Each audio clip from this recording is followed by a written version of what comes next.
They said a woman must endure to keep her home. But what happens when endurance becomes self destruction?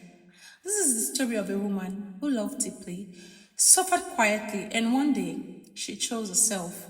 And in the end, while her husband grew old and lonely, she smiled in peace, surrounded by the children she was once raising in tears. Hello, Softlanders! Welcome back to Soft Words Nigeria, where stories heals, inspire, and remind us that love is not weakness, it is wisdom. Today, I'm sharing a story that's going to touch your heart, a story of healing, strength, and what happens when a woman decides to stop fighting for a man and start to fight for herself and her peace of mind. Her name was Mama Kemi, a woman of quiet strength. From the day she married Baba Kemi, her life was a test of patience. He shouted at her in public, ignored her in private, and called her names that slowly broke her confidence. Yet, she stayed. Not because she enjoyed the pain, not because she enjoyed the torments, but because she believed her children needed both parents. But over time, she realized her silence was teaching her children the wrong lessons. As one started to think shouting was strength, her daughter began to believe suffering was normal.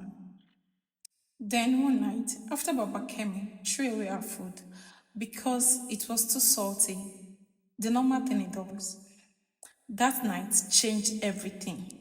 Mama Kemi sat outside under the moonlight and whispered to herself, I may not be able to change everything, but I can change myself. I may not be able to change Baba Kemi, but I can change myself. She stopped arguing. She stopped begging for love. She started working on herself. She started working on her body. She started working on her mind. She started working on her spirit. She began to fry akara by the roadside every morning. Start saving small, small money.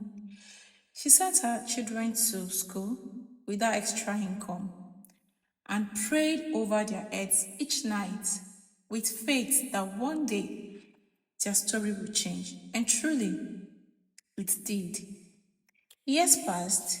Our daughter got a scholarship to study nursing. Our son, that was once marked as a lazy, earned a place in a foreign university.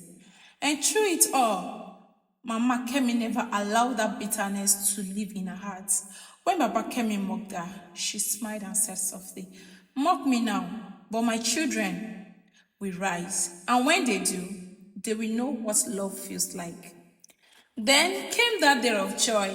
Our daughter gave birth abroad and called her mother for Omugo. The flight ticket was booked, videos filled WhatsApp. Mama Kemi was filled with joy. She started singing praises. She started thanking God, rolling on the floor. There she was, Mama Kemi, that was once the mocked wife, now radiant, holding her grandchild in a foreign land, loved and celebrated. Back home in Nigeria, Baba Kemi sat alone in the old house. The same house that he was once ruling with pride, now echoed with silence. He would sit by the gate, hoping his phone would ring, but it never did.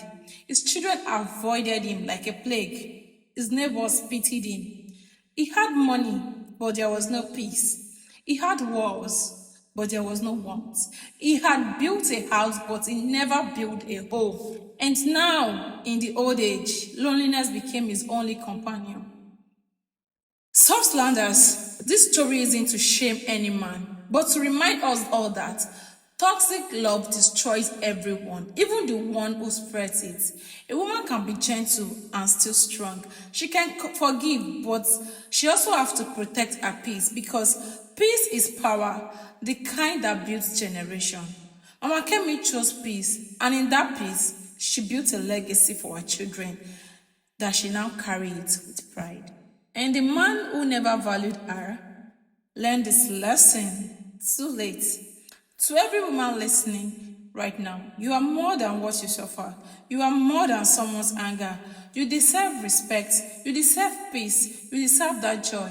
Don't let anyone convince you that love should hurt. You can pray for your husband and still protect your soul.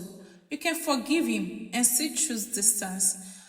And you can walk away from toxicity, not in hate, but in healing. Because when you choose peace, God writes a better ending for you than pain ever could. So, soft landers, if this story touches your heart today, please subscribe to my channel, share this story, like it, because someone somewhere might need this reminder right now.